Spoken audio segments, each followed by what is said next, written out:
Thank you, Senator Warner, and I also want to thank the Senate Majority Leader, Mr. President. I have spoken on the floor a number of times about this, and I don't need to rehash the deep concern I have about the excessive delay that already exists at Reagan National, the excessive cancellations that already exist at Reagan National, the excessive need to put planes into holding patterns circling over a city with very restricted airspace at Reagan National. I deeply oppose the jamming of more flights onto this runway, and I oppose that it was done with no involvement from Virginians whatsoever, no opportunity for us to weigh in. We're not on the Commerce Committee, and so the only way we have to have an impact on this is to have an amendment on the floor, and we may win it or we may lose it, but this is our hometown airport. It's all being done without us.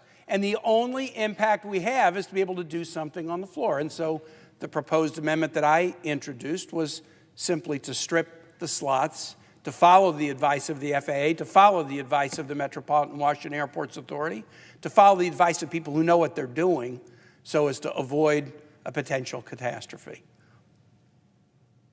I'm not going to get that amendment. I'm not going to get that amendment. So instead, what Senator Warner has done, together with our Maryland colleagues, is proposed a compromise. We will accept the 5 slots. 5 slots are equal to 10 flights if, as Senator Warner indicates, the Secretary of Transportation says, with respect to each slot, it will not increase delay, it will not raise the risk of cancellation, it will not risk passenger safety. We should all want that, not only for the airport that the Capital Region uses, but for all airports, not increasing delay, not increasing safety risk, not increasing cancellation risk. And so that's what this amendment is. We want to vote on our amendment about our hometown airport, and we've offered a compromise to protect safety and the convenience of passengers. And I would hope that my colleagues would see fit to allow the home state senators in whose territory this airport is to at least have an amendment vote.